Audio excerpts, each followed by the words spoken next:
Welcome to the What's Best Forum live stream.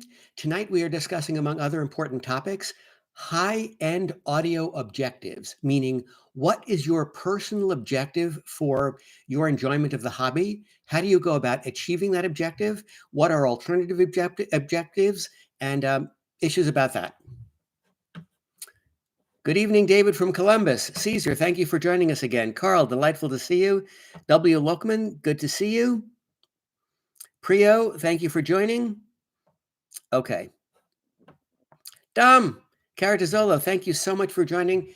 Ladies and gentlemen, Dom is a dear, dear lifelong friend from 7th grade. Joe, great to see you tonight. You'll note that this time I managed to initiate the live stream on the actual link that I disseminated. So I'm learning as I go, I'm afraid. RFA, welcome. Okay. So the objectives of high-end audio, and we'll discuss this topic, and then of course I'll take all of your questions along the way as well. Think about these things. A widescreen, that's because I can't find Joe. I can't find a greater focal length camera so I can narrow in the field of view. I'm not sure why, but I can't. Maybe you can make a suggestion since you're better off with that tech stuff than I am. Objectives of high-end audio. What are we trying to achieve when we play our stereo? Yes, we're listening to music, but more specifically, what is the intellectual objective? Yes, we're just playing our favorite songs, but when you drill down a little deeper, what are we trying to achieve?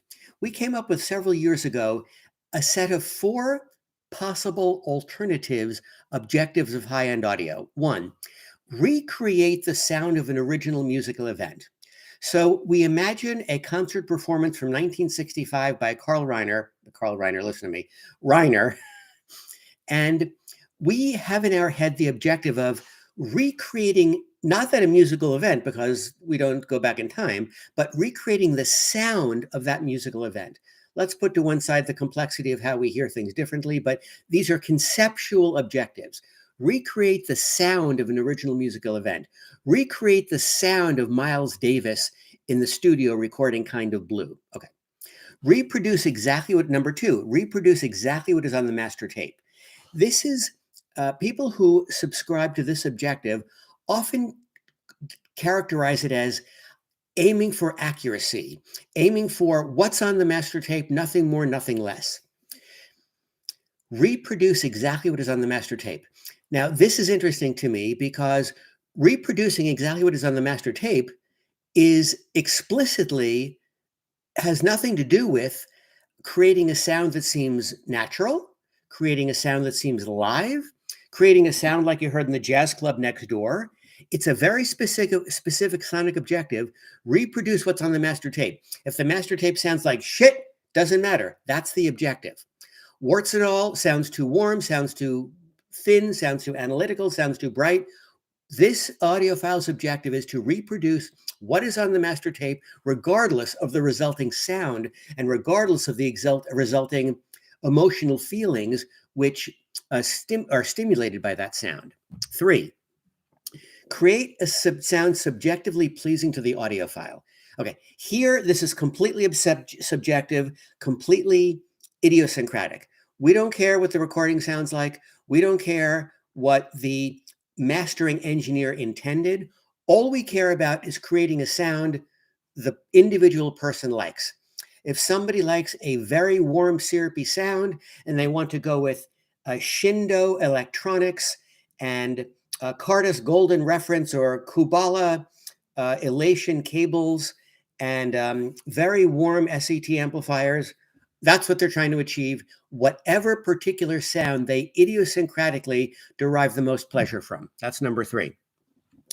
Number 4, create a sound that seems live. I personally consider this pretty close to number 1, recreate the sound of an original musical event, but it is a little bit different in concept and in theory. Recreate the sound of an original musical event is trying to duplicate with as great a fidelity as possible whatever is your perception of what that sound must have been. 4, create a sound that seems live, is not tethered to a historical performance, and a performance from yesterday or performance from 50 years ago. Create a sound that seems live is your effort to play reproduce the sound of a recording, not trying to replicate that recording per se, but trying to use your system as a conduit to make whatever that recording sounds like sound as live in your room as possible. Okay, let me stop there and see if anybody has questions so far. Okay, no. One Lokman, 1 and 4. Okay, 1 and 4 make sense because I think 1 and 4 are closely related. Recreate the sound of an original musical event, and in so doing, you're hoping to create a sound that in your listening room does seem live, because those two things should be highly correlated. If you're successfully recreating the sound of an original musical event and you're in a concert hall, you should be hearing something that sounds pretty live. And similarly, commensurately, wanting a sound that seems live should result in a sound that seems live. So I do think those are conceptually pretty similar in theory and hopefully in result. Carl, 3. Okay, Carl, I totally respect that. My personal objective is a little bit of 1 in theory, but 4 and 3 in practice. Create a sound that sounds live and create a sound that I just subjectively, personally enjoy. 3 for Prio, 3 for Caesar. Okay, so that's interesting. So do you not, Carl, Prio, Caesar, do you not care if the resulting sound is not terribly closely related to what's on the recording? I mean, at that rate, to use objective 3 to prove too much, so to speak, create a pleasing sound, why not run your entire system through some crappy parametric equalizer? I want to focus on that. So the question for you guys who subscribe to objective 3, create a subjectively pleasing sound, why not just run the whole system, your beautiful, purest audiophile system, through some crappy parametric equalizer and tune it to taste?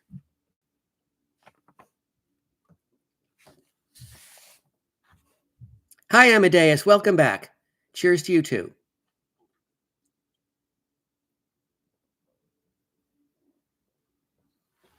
Okay, I want to hear from the proponent, the devotees of objective 3, create a sound subjectively pleasing to the audiophile, why that is your objective. Carl, I mean you. Prio, I mean you. Caesar, I mean you. Maybe in jazz, but not hard rock. Well, why in jazz? Why in jazz create a sound subjectively pleasing to you when jazz is music which may very well have been recorded acoustically, perhaps without amplification, so you have an original musical event potentially to be faithful to. So as long as you have a legitimate musical event that's not some terribly recorded multi-track pop thing from the 1980s where the drums were recorded in London and the vocals were recorded in LA and something was recorded in Studio City and the guitar was recorded at the Sony studio in Manhattan, where you have an original musical event to be faithful to, something like a 2 or 3 piece jazz ensemble, why not try to recreate what you think might have been the sound of that original musical event as opposed to just something subjectively pleasing? Okay, well, we'll get to components in a second. I want to pursue these the theory behind these objectives first. Joe, I want to get as close to the sound produced in the recording venue, studio, or club. Okay. Now, Joe, so which of these 4 objectives do you feel most closely describes your personal objective, Joe?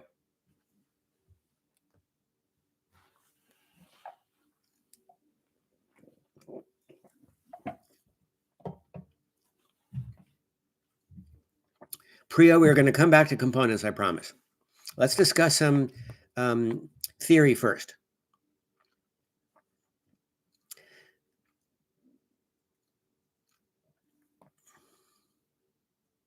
Probably a mix of 1 and 4. Well, that's me too. I'm a mix of 1 and 4, basically. Mix of 1 and 4. Okay, that's very interesting, Joe. I did not know that was your objectives. Very interesting. 3 has to be user friendly. Uh-oh. So 3 being user friendly, does that mean you would? Oh no, 3 user friendly, subjectively pleasing. Um, so does that mean you would use a parametric equalizer, Carl?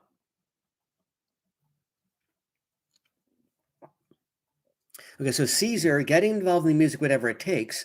I interpret Caesar to be number 3, which indeed is creating a subjectively pleasing sound. Okay. Caesar, I try to get my system to sound as real or close to what the recordings have to offer, but that is not more important than enjoying the music. Okay. Okay. Prio. Okay. Prio says, maybe because I've not yet heard a system which comes close to live music.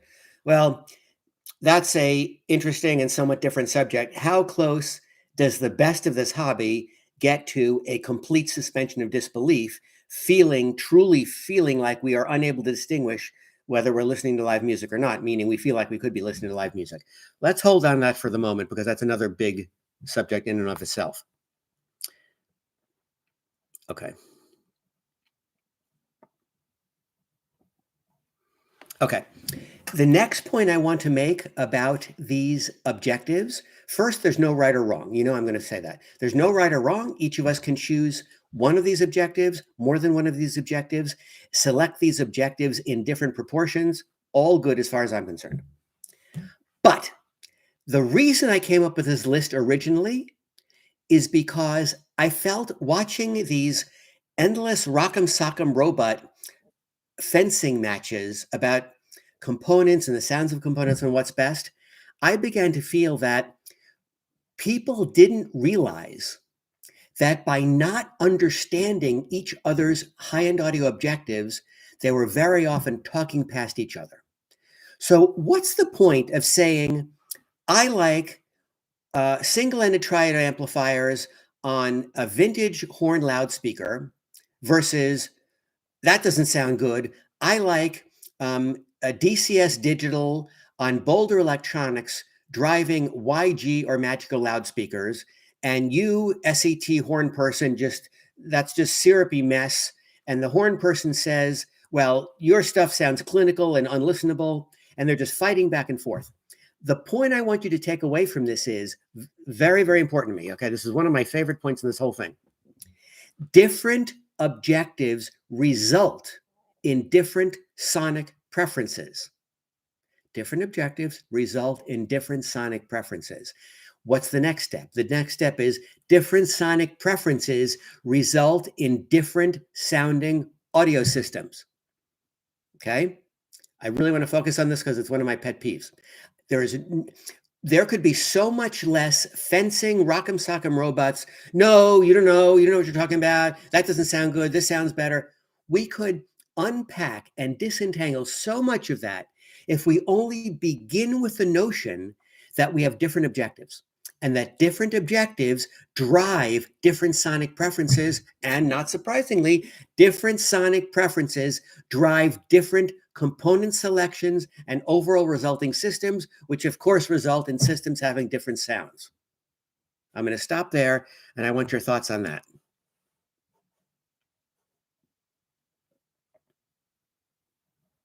Oh, Joe, I agree.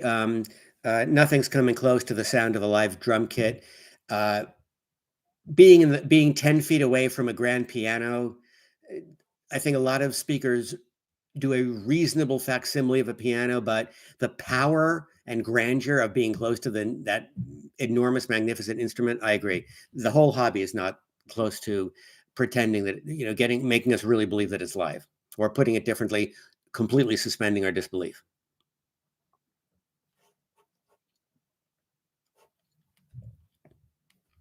Okay, I understand that, but let's try to focus on my question here. Does what I'm saying make sense? Different people have different high-end audio objectives. Those different objectives drive different subjective sonic preferences, and those different subjective sonic preferences drive different component selection and speaker building. Overall objective is pleasant without ear fatigue. Okay, that's number 3. Create a sound subjectively pleasing to the audiophile. Okay.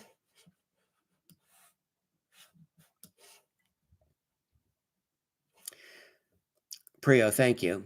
So, Ron, I guess what you are saying is it's okay to be a horn SET person and also be bolder. Different objectives. Nobody is wrong. It's what you like. Absolutely. I'm not going to discuss it now because it's much more complicated, but I actually have a theory about why, even though we substantially hear the same thing in the concert hall, if we're sitting in the same seat in the concert hall, our resulting systems sound so different. That's much more complicated. We're going to have to work up to that one. But yes, I am absolutely saying, Priyo, you're correct, that whatever system one puts together based on one's subjective sonic preferences, which may be driven or stimulated by one's personal high-end audio selected objective, exactly right. It's a subjective hobby. There's no right or wrong with this stuff. And I think a lot of the fencing we see on the audio forums, in person, on YouTube stuff, is the arrogance of thinking this is not a subjective hobby, with the selection of objectives being a subjective first step, resulting in subjective sonic preferences, resulting in subjective sonic different preferences for different components, with resulting different overall sounds coming out of the systems we put together. Too sharp, too bass, unpleasant, yes. Welcome to Channel Fan.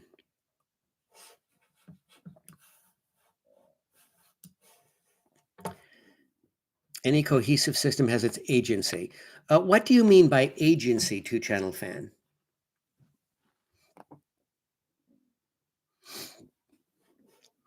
Joe, absolutely. Keyboard warriors, we know that's a whole separate problem. So that's unavoidably a part of internet life, but right. So those folks we have to put on one side and just give them a Valium or something.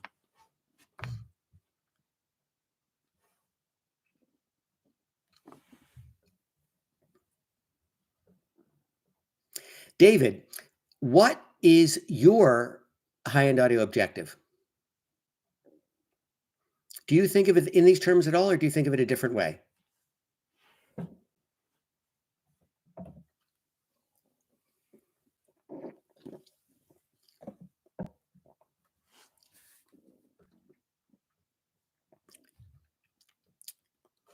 "3D imaging is bottom line." Okay, Carl, let's talk about that. 3D imaging is one of many sonic attributes or artifacts a system can create. By bottom line, are you saying that 3D imaging is the single most important sonic objective or sonic artifact to you?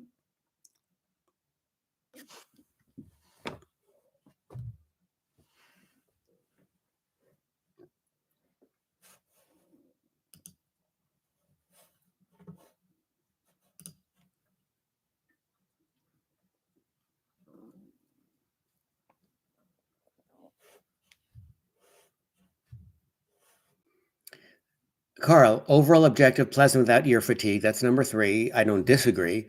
I personally wouldn't have an objective that results in a system I don't want to listen to.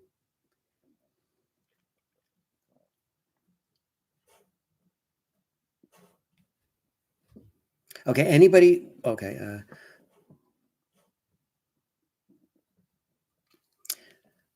W. One way, for example, is to start off with simple, say, playing a Nora Jones song with acoustic instruments. Then you invite the artist to listen to your system, and if Nora says you have captured it, okay. Well, I don't know Nora, and most people don't. So short of having the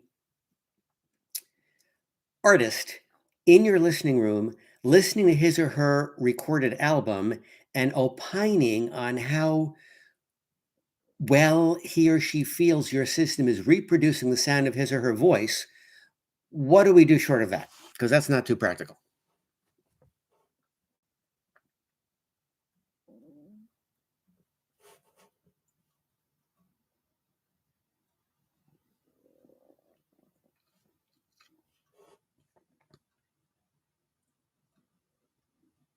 Plus, in that situation, of course, we have to, when we start with a source, we are starting with whatever the recording engineer and mastering engineer gave us.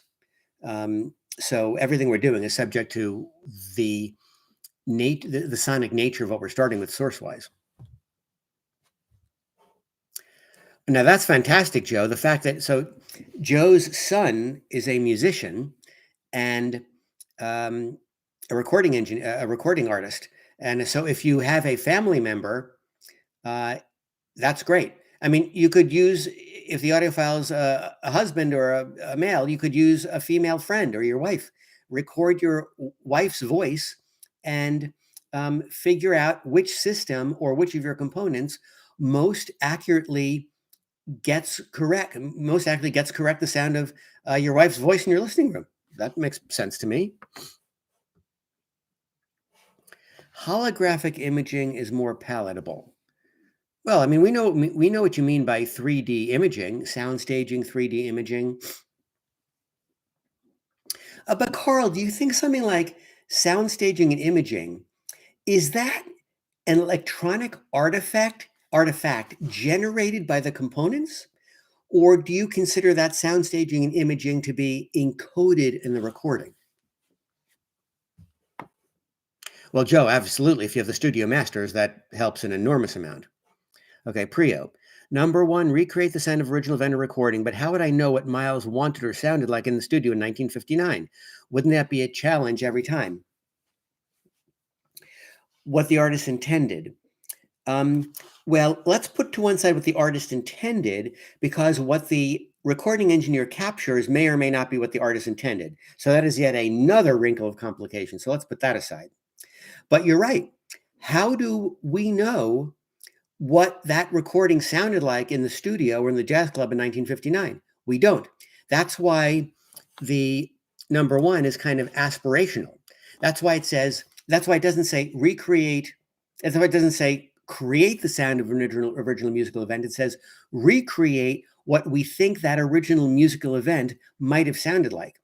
I agree. It's pretty theoretical and conceptual and aspirational, and absolutely impossible to implement because we weren't there at the recording. We don't know what that original musical event sounded like. So how can we try to faithfully recreate the sound of something that we never heard?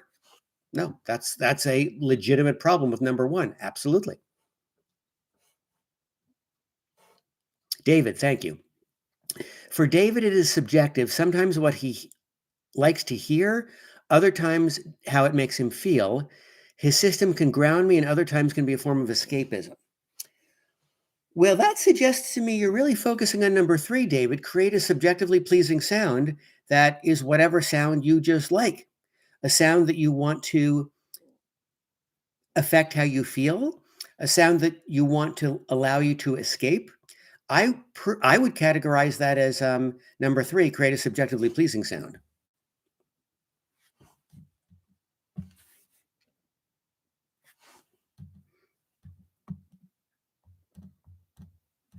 Making sure we don't get interrupted here.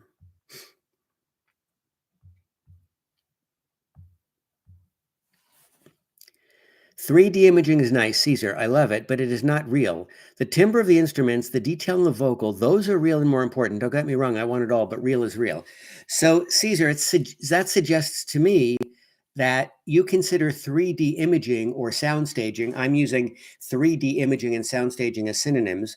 Um, your comment suggests to me that you feel 3D imaging is a artificial hi-fi artifact generated by the components or by the two-channel system.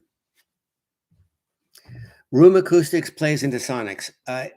I personally feel the room is the biggest component. I'm not kidding about that. I think the room is, if not the biggest component, equal as important as any other component at the very least. I completely agree with the importance of the room. W. Lookman. I need the system to move me emotionally. Me too. Recently, with additional room treatments, the smearing of vocals has cleared up. Words coming out of a singer's mouth more real and clear. That's fantastic. What acoustic treatments did you add to the room to achieve greater vocal intelligibility?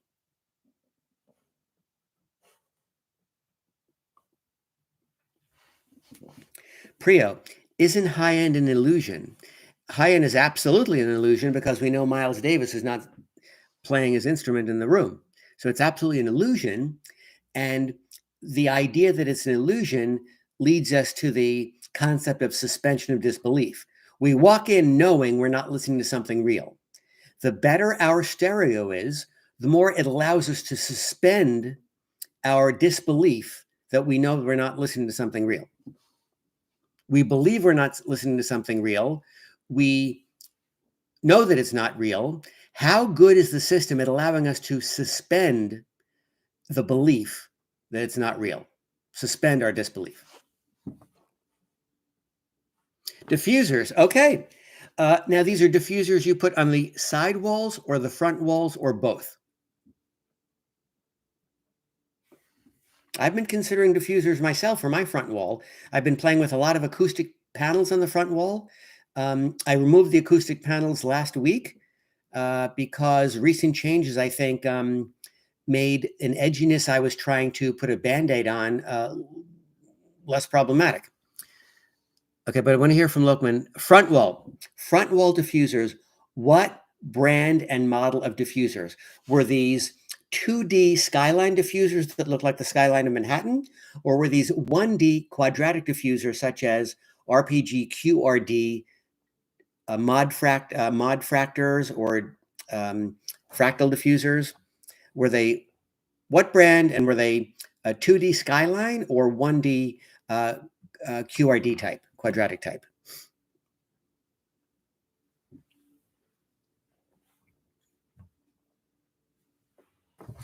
Hit the button so people can join in.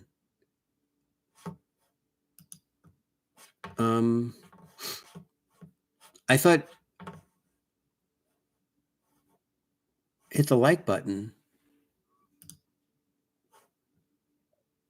I hit some smiley button, but what like button are you talking about?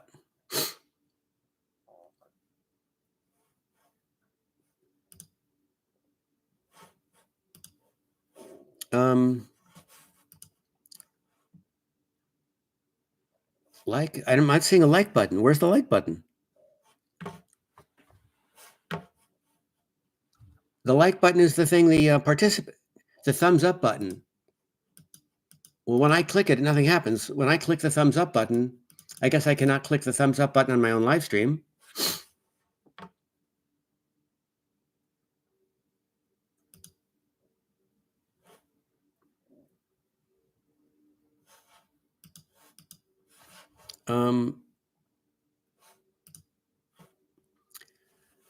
I'm not seeing a thumbs up button anywhere.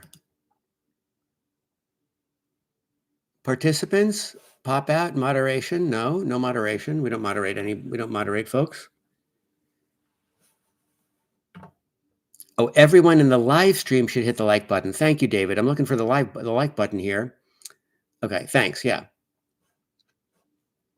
Prio, you got me confused because I don't think the like button has any functionality whether people can come in or not.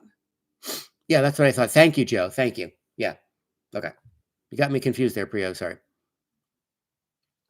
Vicoustic Wavewood Diffusers Ultra. A lot of people use those Vicoustics these days, Carl.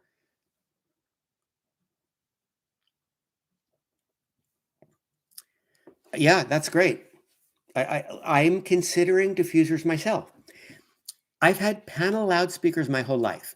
My general view on the panel loudspeakers has been, since I'm able to get them pretty far away from the front wall, 6 feet, 7 feet, 8 feet. In the current room, I can move them between 5 and 9 feet away from the front wall. And the distance between panel loudspeakers and the front wall is what determines the delay between your ears hearing the direct sound from the front and the time delay for your ears to hear the back wave of the loudspeaker reflected off the back wall to your ears. That delay in milliseconds is determined by the distance between the loudspeaker to the front wall, and that's how one way you adjust sound staging on dipole panel loudspeakers. For my lifelong of Magnapens and then Martin Logans, I never put any treatment on the front wall. My objective was to get a clean rear wave reflection off the back wall and adjust the sound staging by the distance between the front wall and the dipole panel loudspeakers. So I've never used any acoustic treatment on the front wall until now. With the break-in of the Pendragon ribbon drivers, which were bright in the beginning, I used significant absorption panels on the front wall. I now believe basically like a sonic band-aid, because there was a bit of edginess in the 4 to 5 kilohertz range that I did not like. And now that I feel that I have organically solved the brightness issue by, number one, letting the speakers fully break in, number two, switching from Belden 1192A interconnects between the preamp and the ribbon panel amplifiers, from Belden 1192A to Cartridge clear reflection, which I'm totally happy with, as well as putting some new old stock tubes in the JID amplifiers, putting different output tubes in the JID amplifiers. I went from Electro Harmonics KT90s to fancy and somewhat rare EI, that Yugoslavian factory EI KT90s Series 3, courtesy of my friend Phil Ressler. I purchased those from him. I also purchased some Series 2 EI KT90s, but I'm using Phil's KT90 Series 3s right now. And those other organic changes, oh, and also moving the speakers around, those organic changes ameliorated the 4 to 5 kilohertz brightness enough that I could just take the panels off the front wall. And so I'm happy with that now, but now I'm itching to try a little bit of absorption maybe on the front wall, maybe a little bit of diffusion on the front wall. But I feel like I've eliminated the need for the significant acoustic absorption panel band-aids, and now I can go back to just very subtle tuning of a little bit of energy, more or less, from the back wave. Eliminating clap echo, super important. Absolutely. I don't know if I showed you on the walk around tour last live stream, but in the upper left front corner sidewall and upper right front corner sidewall, I put basically 65 inches long and 65 inches tall and 95 inches long 2-inch absorption panels, because those two sidewalls were the closest parallel walls. And we know that parallel walls have a potential for causing reverberation problems, slap echo, and so on. So that was another organic change by fixing or improving the slap echo caused by the two closest parallel walls near the ceiling. I think it eliminated very usefully some reverberation, and I was able to take off some of that acoustic panel band-aid on the front wall. W. Adding diffusers made the sound more organic and live, like you can poke the singer. Good job. Anything that anything that creates a suspension of disbelief, which allows you to feel like you can poke the singer, great work. That's what you should be doing. Good job. We all want that. Have I ever been in a dead room? I've been in rooms that I personally find overdamped. So I originally hired a professional acoustician with a blank check to do whatever she wanted to do in the room. During that process, I began to get skeptical about the philosophy of hiring an acoustician in advance to measure the room and bake into the room all of the absorption and diffusion that he or she wants prior to having speakers in the room and hearing music in the room. I decided I simply didn't like that philosophy or strategy of baking everything into the room irrevocably. Once you have mass-loaded vinyl in the walls and blue jeans insulation in the walls and very heavy drapes with Lumitex or highly absorptive or a vinyl backing, once all that's baked into the room and then you put the speakers in, you can't take that shit out. That stuff is baked into a cake, and if you want to remove it, you got to destroy the room. So I became uncomfortable with that whole philosophy of doing all the acoustic stuff up front. Now, what Bob Vineyard did has worked out beautifully for him because since he has all the acoustic treatment baked in and unseen, he has a stunningly aesthetically beautiful room. That room is just so inviting. It doesn't look like a recording studio like mine does with acoustic panels duct taped to the walls. His room is incredibly integrated. The acoustic treatment is invisible. It just looks like a beautiful, inviting room. I don't know if you know this, but he has this incredible mountain view in the background when he opens the shades on the front wall. His room is stunning. And I totally respect that view, and he's very happy with it, and that's great. I just became uncomfortable with baking all that acoustic treatment in before the speakers are in the room. It's just a different approach. One is not right, one is not wrong, just different philosophy. I agree. I don't believe in overdamping rooms. Part of the problem with overdamping rooms is once it's damped to that level, you can't undamp it without ripping the whole thing apart. So have I been in a dead room? No, because I don't think any audiophile is so incompetent as to create a dead room. I have heard rooms that are too damped for my personal preference.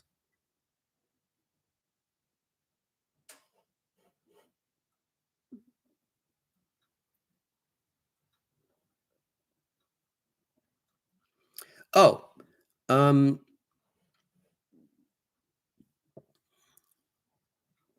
I'm sorry, Carl. When you said Bob Vineyard's room, this was amazing. I thought you meant you liked it. So you felt Bob Vineyard's room was too damped?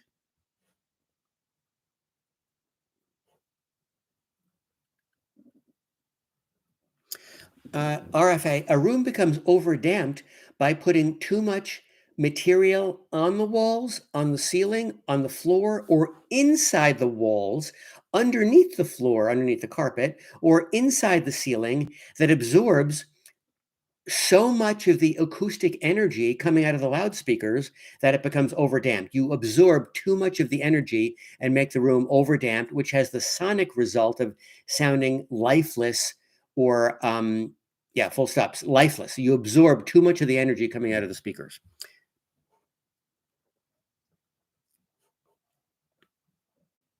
So that's how a room becomes overdamped.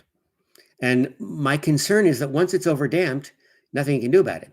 I know friends who did fully outfitted rooms before they had speakers in the room and wound up pulling out bass traps from the ceiling or diffusers from the sidewalls or um, removing some of the absorption from the sidewalls. So I just couldn't get over the theoretical hump of how do you know what you're going to want the room to sound like in advance of having the system set up the speakers in there.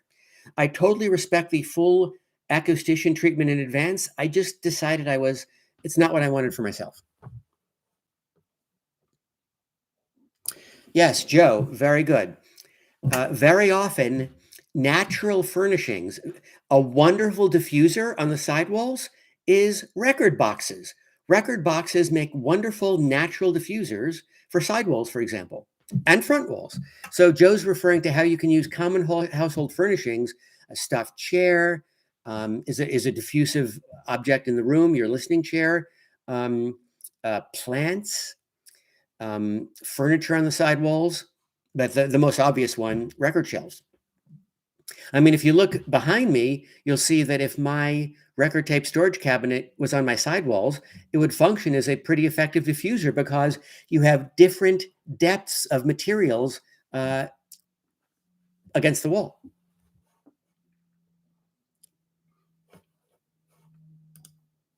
Uh-oh.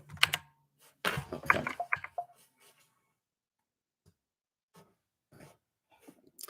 Won't do that again. Don't know what the hell I pushed. Oh, no, good, Carl, good. It was perfect. No, Bob is incredibly happy with his room. Everybody who's heard it, I think, is incredibly happy with Bob's room. So I think Bonnie of SoundSense did Bob's room, and I think she did an amazing job. And all that counts is he is super, super happy with it.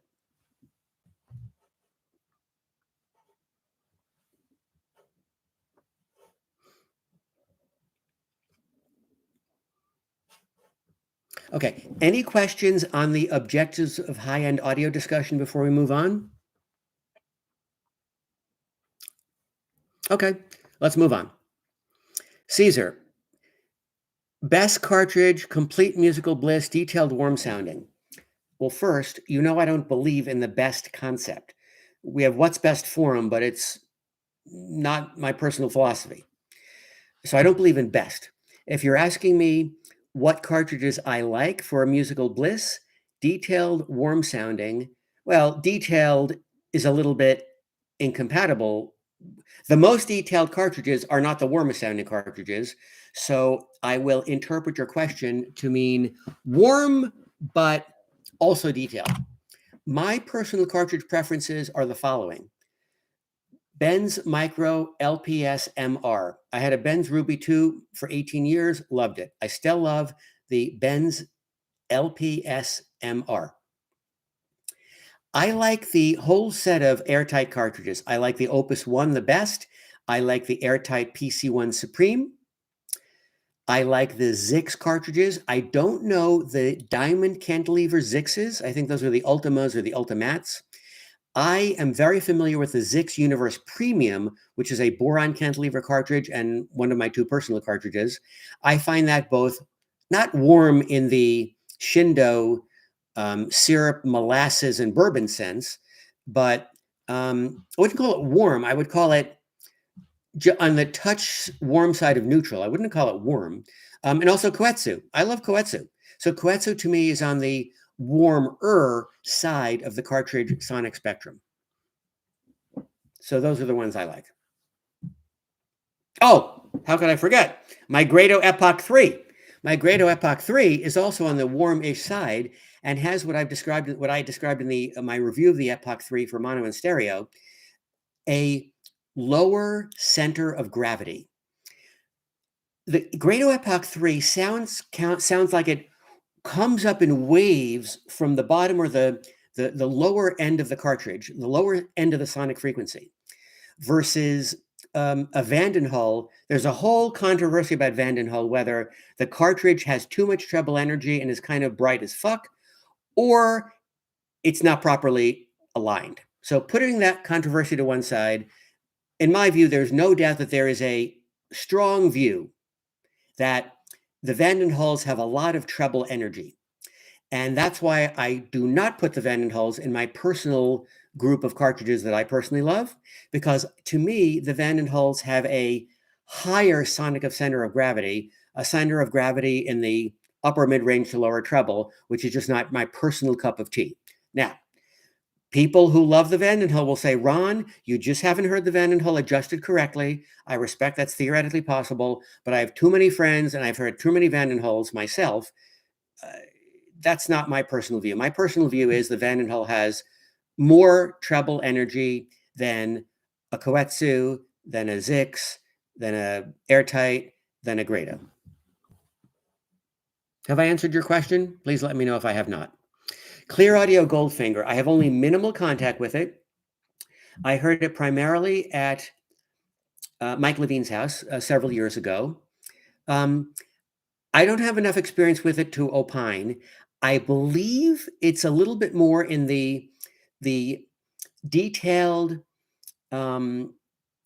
detailed neutral side of things.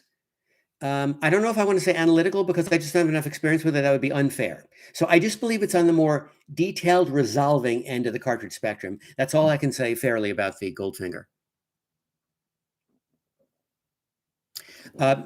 If you like the Goldfinger, it would also be appropriate to compare it to the Atlas Lambda and the Ortofon Annas, especially the Ortofon Anna Diamond. Not heavy into vinyl. Well, are you light into vinyl? Best cartridge I heard was the Vandenhull Frog. No idea. You know, I'm not going to correct you because there's nothing to correct. It's a subjective hobby. There's no right or wrong. I don't know the Vandenhull's earlier, or I'm not sure is the Frog a lower model or an earlier model. I know the Vandenhull Colibris, the Grand Cru, the Master Signature, the Colibri level. I don't know the Frog model. Oh, thoughts on the DS Audio. Okay. I have enormous respect for the DS Audio optical cartridges. A friend of mine uh, who had XVX speakers, I listened to that system half a dozen times with the DS. He had the top of the line DS Audio optical cartridge with the Meitner decoder. I have two friends who have switched primarily to DS Audio optical cartridges. Uh, I think each one of them still has a moving coil cartridge as another flavor. But my point is, I have had pretty significant experience with DS optical audio cartridges. I have great respect for them. I prefer them more than most moving coil cartridges. So I would take a DS Audio over very subjective stuff here, over a Lyra Atlas, over something on the more detailed, more neutral, more analytical side. I like the DS Audios probably more than 2/3 of the moving coils. However, I personally don't like it more than my favorite moving coils. This is incredibly controversial, but for my ears, I consider the DS Audio optical cartridge incredibly transparent as the analytical cartridges. Incredibly resolving as any of the analytical cartridges. By analytical, I mean more on the side of the Lyra Atlas genre, Ordophon, and a Diamond. For me personally, those are on the more analytical side. And the DS Audio achieves that resolution and that transparency with no brightness, no edginess, no brightness. It's amazing. Next, it's incredibly quiet. The cartridge is the quietest cartridge you have ever heard. It minimizes surface noise, incredibly quiet. It almost sounds a little digital in that sense, in the quietness sense, not in a disparaging sonic digital sense, but just in terms of how quiet the reproduction via the optical cartridge is. So now we're getting to the big fat but. For my ears, there is just some smidgen of musicality. What do we mean by musicality? Who knows? We always say that word. I use the word. We never know what we mean by it, but we all kind of know what we mean by it. For me, I love the quietness. I love the resolution. I love the lack of brightness. I love the lack of edginess. I love the transparency. It is just, to me, somehow missing some iota of musicality. And that's why I have not bought one myself.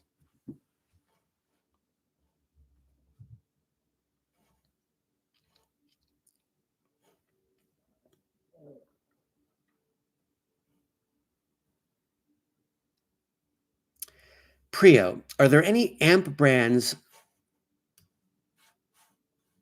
in what? There's a heart that prevents me from seeing some of the text. I'm afraid to push it because if I push it, God knows I'll probably shut the damn thing down. Anyway, Prio, I'm seeing, are there any amp brands that, you think come close to tube sound? You mean solid state brands that come close to tube sound? I assume you mean? You must mean, right? Just please clarify. Are there any amp brands, do you mean solid state amp brands that come close to tube sound? Solid state. Okay, thanks.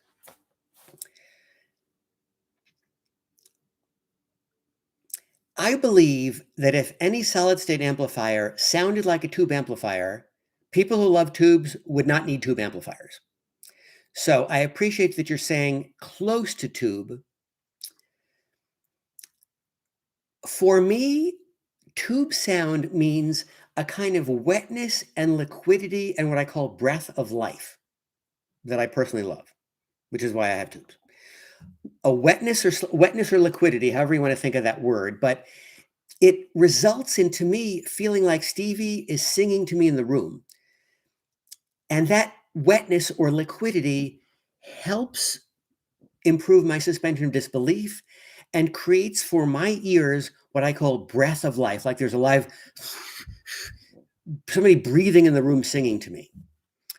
And tube sound to me is a touch warm of neutral. So when I think of tube sound, I think of liquidity, breath of life, and a touch warm of neutral.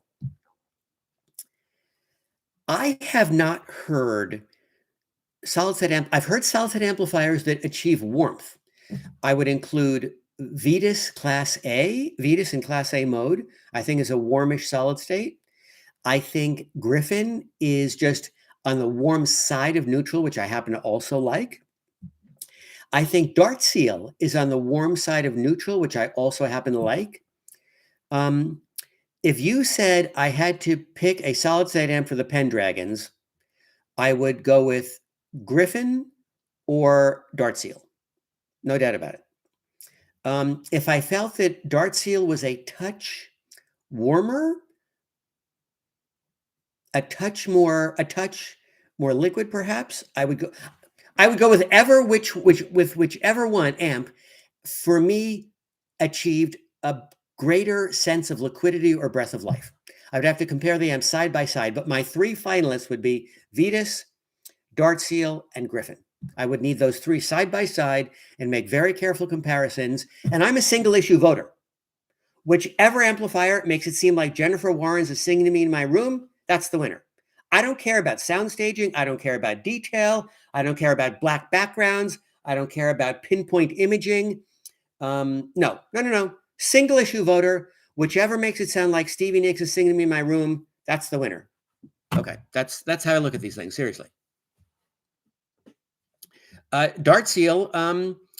Dart Seal is a standard recommendation if somebody says, I need to have solid state. Griffin is a standard recommendation if somebody says, I need to have solid state. Oh, I forgot about a recent entrant. The Westminster Labs REI amplifiers sound very good. They sound, to me, on the touch warm side of neutral. And a dear friend of mine, Keith, who has fine F112s, just got the Westminster REI amplifiers replacing a Griffin Essence. So that's a very interesting data point. So that's another amplifier that I have heard myself extensively and in comparison to other amps. And that was one of my two favorites in that particular solid state amp shootout on my friend's fine F112. The other one I liked was the Dart Seal 108, but in that comparison, on that system, I actually think I preferred the WEIs out of the solid state. And my favorite of all was the Jadi JA30s, but that was a little too warm and syrupy for Keith. A little too SET-like for him. But for me, that was the winner. Breath of Life. To date, when I walked into a show scenario in Seattle, for me, it was the Songer. Okay. Well, I have twisted Ken's arm. Hope I didn't hurt it too much.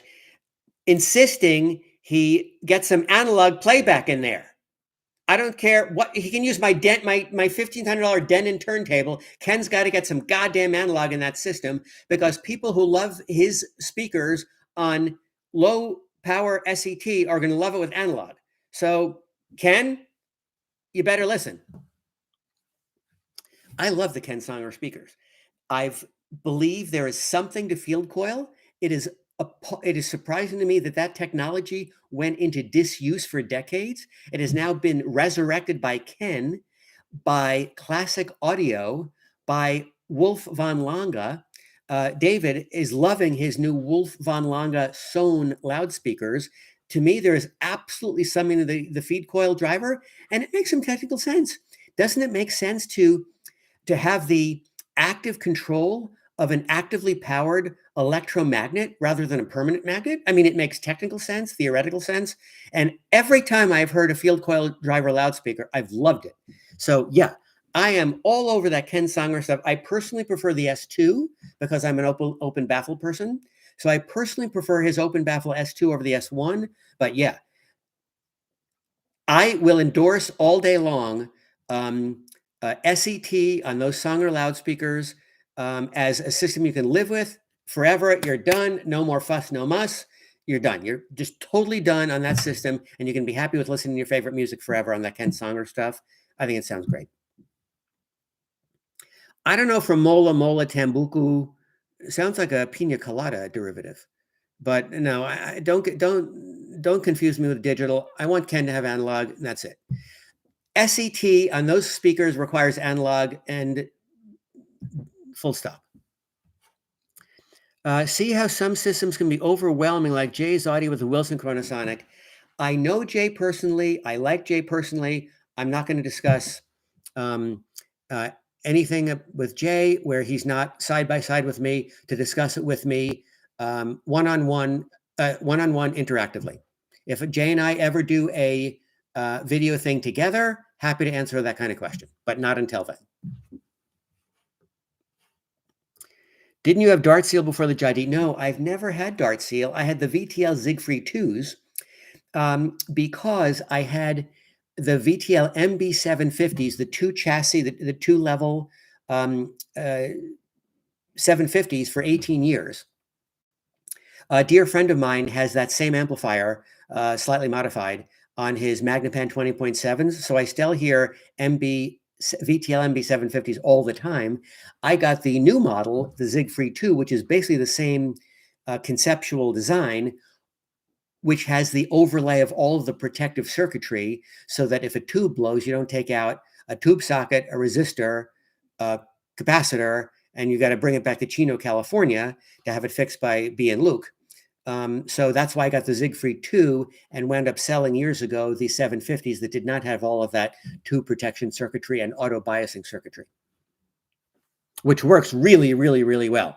My dear friend Marty in New Jersey said that when a tube blew in his Siegfried 2, it was the best audiophile experience of his life because he couldn't believe how no fuss, no muss a tube blow was. You look at the LED that lit up for the bad tube, push a button, pull out the tube, put in a new tube, reset the button, and you're back in business. He said it was the easiest tube blow he had ever experienced, and he loved it. That's the VTL Siegfried 2. Have I considered pairing the Jadi amps with the Jadi preamp instead of VTL? Excellent question. Answer, yes. Second answer, can't do it. I have 47 feet of interconnect. I need if I'm going to have a tube preamp, that tube preamp either has to have a solid state output stage, meaning it's a hybrid preamp like my VTL TL 7.5 Series 3, tube input, I think it's a JFET or anyway, a transistor output, or the tube preamp has to have output transformers. One of those two designs is needed to drive 50 feet of interconnect. I don't know if the Jadi preamp has a transformer output stage or not. If it did, it would definitely be an interesting contender. I love Jadi amps too. I'm loving my JA100s. I was very, very, very focused on JA200s with the L34s, but I think I'm putting that idea to one side, and now my new main, what I call my fantasy amp candidate is the Wavac 833. I would love to try a high power SET. I'd like to get a little higher power than the JA100s, so going from 80 watts or 90 watts to 130 to 150 watts. And I would love to go to a single output tube and perhaps pick up some mid-range purity by using one output tube rather than a set of 4 output tubes.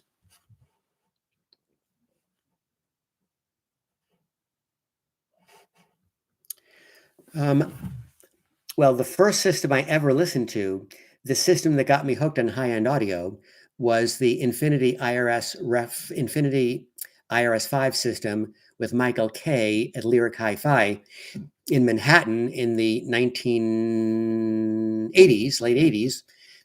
And the system was being driven at that point in time by JA200s. So I love Jadi amps too. And it wasn't until my friend Keith, who was auditioning amps with his fine F112s, got JA30s that, and they stayed in the family because another mutual friend bought them. So those particular JA30s are staying in our local audiophile family, as we call it. As well will my JA100s. We'll pass them around the family. No, everybody loves these JA100s. They're not leaving the family either.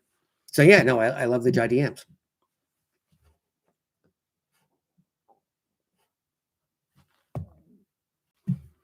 We've been running for an hour. Any other final wrap-up questions?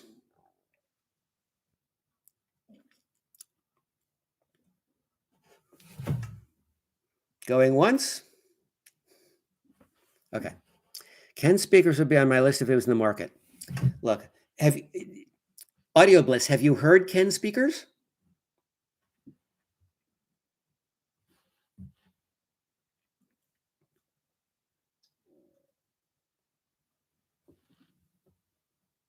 Who's with us right now that has heard Ken speakers?